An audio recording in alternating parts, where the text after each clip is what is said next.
Welcome to Combat Conditional, a turn-based gaming podcast. My name is David Oliver Kling, your host, and I've been playing these types of games since 1986.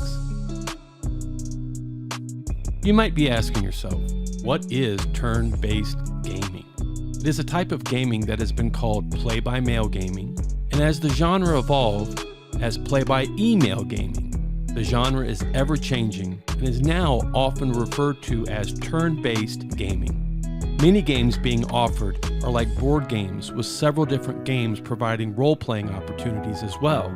It all depends on the game. In this podcast, I will be sharing news on the industry and interviews with both players and game producers and designers. This podcast is sponsored by Suspense and Decision magazine, which started publication on November 30th, 2013, and is now being published by Talisman Consulting. Check it out. There is a link in the show notes. Welcome to episode 3 of Combat Conditional, a turn-based gaming podcast. This episode will be a solo episode where I, your host, David Oliver Kling, will be talking about play-by-mail and play-by-email games and turn-based gaming in general, and kind of give some thoughts and insights that I have on this particular hobby. But before I get started, I wanted to make 2 quick announcements. Have you seen Play-by-Mail or PBM Unearthed? It is a great newsletter. It started out kind of small, and now it's up to 28 pages or so with each issue. I believe the 10th or 11th issue is the most recent as of this recording. You can find it at play-by-mail.net.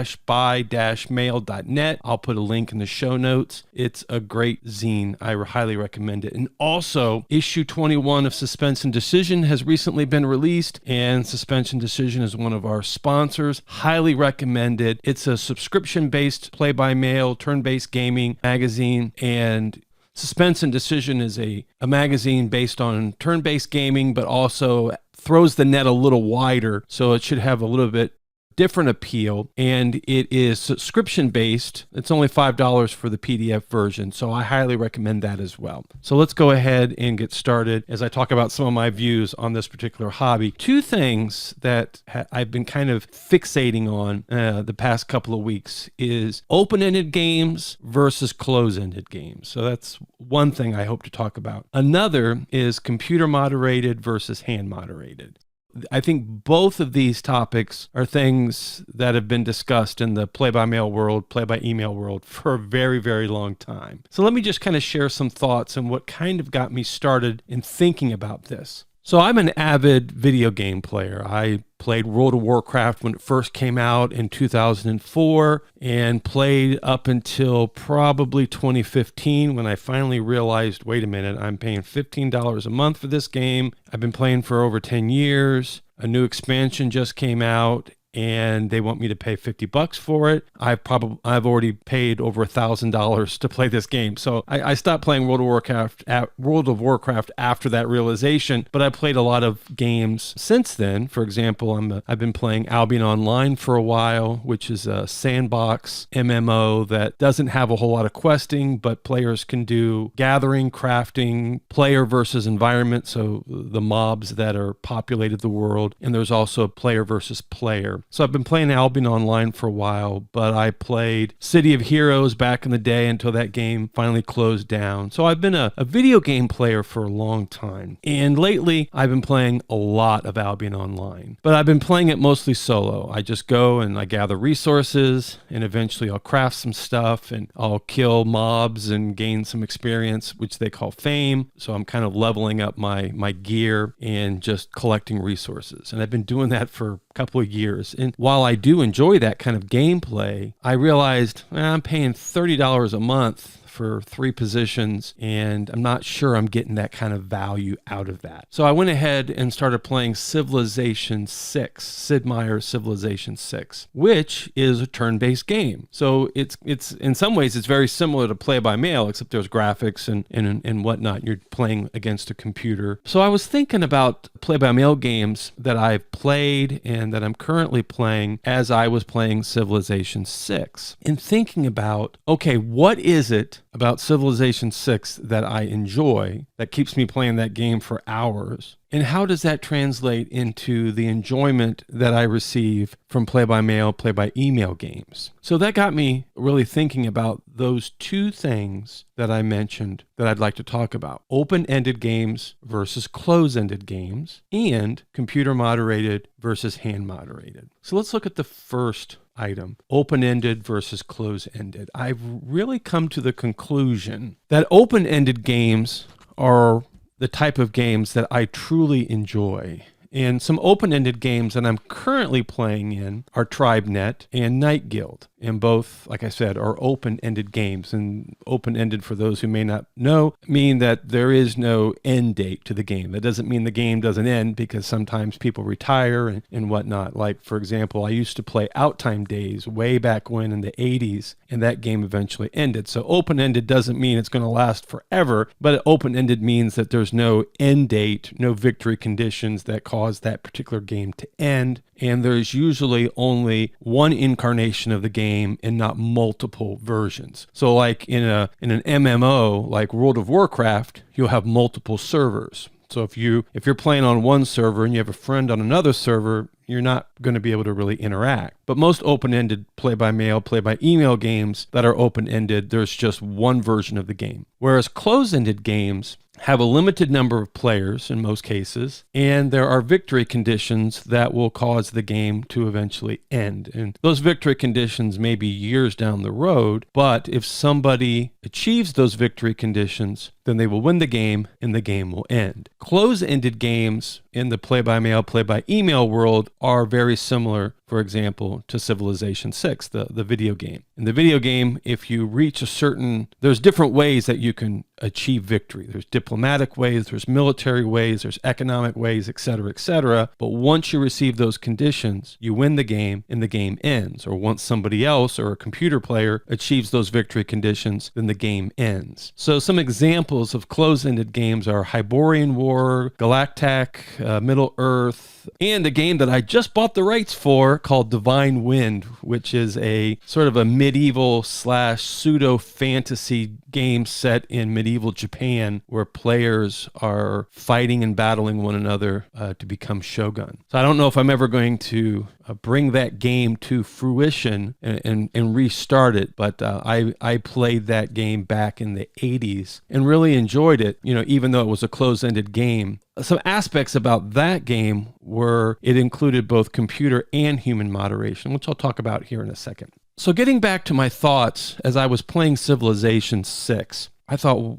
what is keeping me into this game? What is compelling me to sit at my computer literally for hours and play this game? I really enjoy games that allow me to build. I'm not much of an explorer, even though in Civilization 6 you have to explore to get ahead in the game. I usually have my scouts just kind of automatically doing their thing, so I don't have to worry about it. So exploration is not really my thing in games. I know some players that love creating maps, love doing exploration. It's sort of their thing. More power to you. We need those. I need maps, but I don't want to be the one to create them or do the cartography necessary to develop maps in a game. What I enjoy is staying put and building. Kind of like what I like to do in real life. I'm not much of a traveler. I really don't like road trips, but I take them if I have to. If going to a destination is appealing to me, of course I'll make a road trip. In the same way in a game, I prefer to stay put, I prefer to build, and I prefer to create infrastructure. And that's really what I enjoyed about playing Civilization 6. Building up my city, planning when I can create another set of settlers to go and found another city somewhere else, and just slowly build an empire. So I'm what you would call a power gamer. I try to develop a power base and expand upon that. So that's what I discovered was what I really, really enjoy about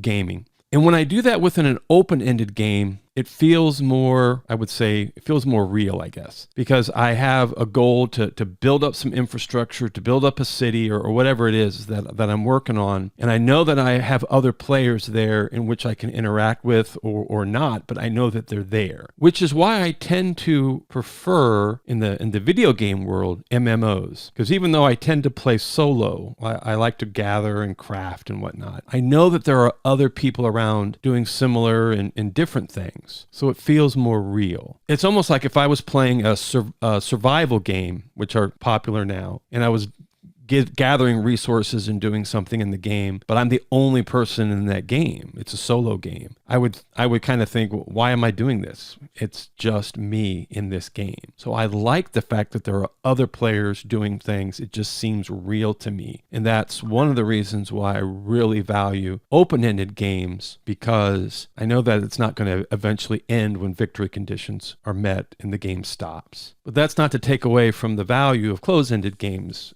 For example, I mentioned Divine Wind. That was a great game, even though it had victory conditions and it would eventually stop. And there are games like Hyborian War that have a huge following. Some people just play Hyborian War because they love the game so much. And even though a lot of it could be repetitive, when you play a different kingdom, you get a slightly different experience. So people will eventually endeavor to play all of the different kingdoms so they can have a nuanced playing experience. But I mentioned, when I talked about open-ended games, I mentioned TribeNet and Night Guild. I play both of those games, and they're both great games. But I also play Ilkor Dark Rising, which is a purely role-playing game in the sense that you play one character and you build that character up, and it's almost like playing a game of Dungeons and Dragons or a fantasy tabletop role-playing game where you develop a particular character and not an empire or a city or whatnot. So it's similar to the games I mentioned in the sense that there's a progression, but it's different in the sense that, for example, in TribeNet, you may have a position that has 30,000 population, whereas in Ilkor Dark Rising, you have one character. So you go from managing 30,000 tribesmen to just one character in Ilkor. So it's a different experience, but both are open-ended games. And some of the other open-ended games that I have seen that are out there today is a human-moderated role-playing game called The Isles, which isn't currently accepting new players, but looks like a really, really great game. And then there's also, I may not be pronouncing this correctly, Takamo, which is a space game. There's Beyond the Stellar Empire. I think it's called Phoenix, Beyond the Stellar Empire. And that name rings a bell from way back in the day. So those are some open-ended games. So when looking at open-ended versus closed-ended, it's just one has victory conditions, one does not per se, and the open-ended games gives you an opportunity to focus on progression without worrying about fulfilling certain victory conditions to make sure you're the winner of the game. And as I was reflecting on what do I like about play-by-mail games, what keeps me pulled in, what keeps me invested, what keeps me up at night thinking about these things, thinking about these games and the involvement that I have. And I really come to the conclusion that it is factional or group politics. That's really what pulls me into a game and what keeps me into a game. Initially, back in the 1980s, 1986, when I started playing Midgard, it was the idea that here I am, a 16-year-old kid, and I'm able to play in this play-by-mail game and create this imaginary world where I'm playing a mercenary in a mercenary faction and accepting tasks to do different things in support of our clients, the mercenaries' clients who we work for. And that was really cool back then, and it's cool now because Midgard 2.0 is Night Guild, and it's an expansion on the Midgard theme. And there are not only are there factions like there were in Midgard, but there are now what are referred to as kingdoms, which are really the big box factions, so the ones with the big budgets. But then you also have religions, and you have feudal families, and each one of these factions are working to better themselves and to better their members. And each faction has factional goals, and sometimes the goals conflict between factions. But I really like that idea of playing in factions. And if, for example, if Night Guild did not have factions, my interest in the game would not be very high, because to me, the factions is what makes it. It gives me sort of a framework in order to imagine my role in this make-believe world, which I think is really really cool. And I mentioned Outtime Days. Outtime Days is a game that was an open-ended game back in the 80s and 90s, and it's no longer being run, and I wish it was still around because it was such a great game. But one of the really cool things that I still remember, and I don't have any of my turns or any of the rule books or anything, I'm just going on memory from my role in the game back in the 80s. I played for several years in the late 80s, but ended up stopped playing probably early 90s because I was in the military. I was in the first Gulf War. When I got out of the military, life was pretty different and kind of chaotic. So I ended up ending all of my play-by-mail games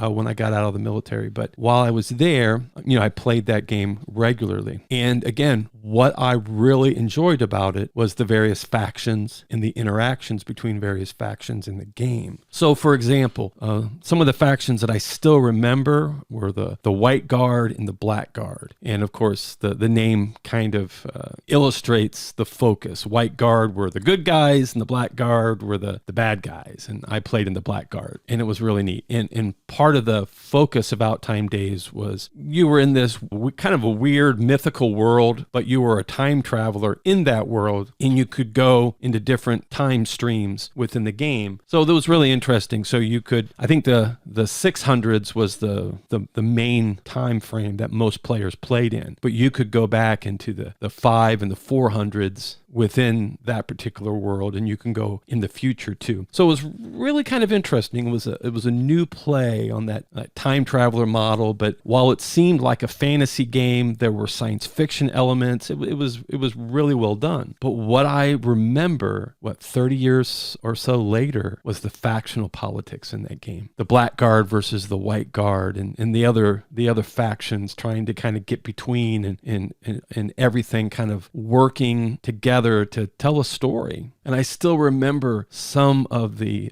characters that I interacted with from basically other players, and it was just a great experience. So for me, factional politics is where it's at. And I mentioned that I also play in TribeNet. TribeNet is a game where you basically you're empire building. You're building up a kingdom. But one thing that game lacks that I wish it had was factions. Just like Outtime Days and Night Guild are factions. Now players have banded together who live and play in certain regions in the game and form sort of unofficial factions. But I really like when factions are part of the game model. And one thing that TribeNet used to do, but has stopped doing, was the incorporation of religion.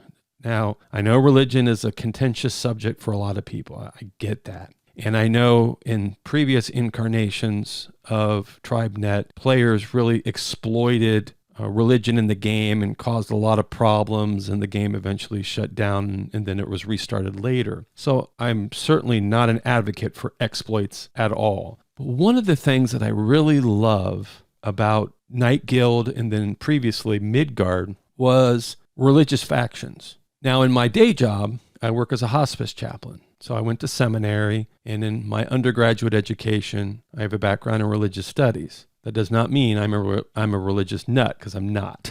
But I like that aspect of the game because in my exploration of history, I have come to the conclusion that every civilization in history has always had religion working in the background or very prominently in the foreground, depending upon the development of the country and the nation and whatnot. And the word religion itself comes from the Latin word religio, which means to bind or hold together. So when I'm playing a game like Night Guild, which is set in a mythical world, and it's not historical, but it's set in a mythical world, but in that sort of medieval period, I mean, religion would have played a huge role in that society, in all of the societies. And in the game, it does. And I like that. And it was the same in Midgard. So that aspect of the game is important. It's something that I wish TribeNet would have. And I know it had it before. It was taken out because of problems that players used to exploit the game. But my hope is that the GM Peter will reinstitute religion back in the game. And if that causes some players to leave, my thought is, see ya. I really like that aspect in any game. And when games kind of overlook that, I kind of I'm not sure I want to play that. because, again, not because I'm some sort of religious nut, but because it is, from an anthropological point of view, very, religion is that substance which binds a society together. So I like that sense of realism in any game I play, whether it's a medieval game or even a science fiction game. I think it's cool when you play a science fiction game and that aspect is involved. I mean, look at the show Firefly with the character of Shepard. I mean, it wasn't over the top, it wasn't preachy, but it was kind of cool, I thought. It illustrated, here is a society many years in the future from where we're currently at now, and religion is still at play. I think that's important. So if I go back to what do I love about games, I think what I love is open-ended, and I love factional politics. I love kingdoms, interacting with other kingdoms, and the role-playing elements that come about that. Factions or guilds or what have you, it helps to narrate the story a little bit, give you a kind of a baseline. It would be like playing World of Warcraft if there was no alliance or horde. It wouldn't be the same game. Factions do that in the game, and I really I dig it. I love it. And, religion as being an integral part of that factional dynamic for me is also, really cool. And you get that more, I think, in open-ended games. I mean, you can certainly do it in closed-ended games. For example, if you're playing a World War II simulation, I mean, of course, there's going to be, you got to pick a side. You're either the Germans or the English or the Americans or the Italians or the Japanese or whatever. So, I mean, of course, you'll have that in closed-ended games as well, but I prefer the factional politics side in open-ended games, because at least in my mind, I want to imagine that this game's going to go forever, even though we know that's not true, because all games will stop. When I was playing Midgard way back when, in the 90s and early 2000s, the game ended when Zan, who was running the game, passed away. And that was a sad moment for all of us who were deeply devoted to that game. I mean, I used to go donate plasma so I could get the money to be able to continue playing. So, I mean, I have a decent job, so I'm able to play multiple positions without going and donating plasma, but I was willing to do that back then so I could afford all my turns in Midgard. So it's good to have those kind of games that we're so bought into. But before I go on too long, and I'm getting real winded here, talk a little bit about computer versus hand moderated. I remember I was at a convention, I think it was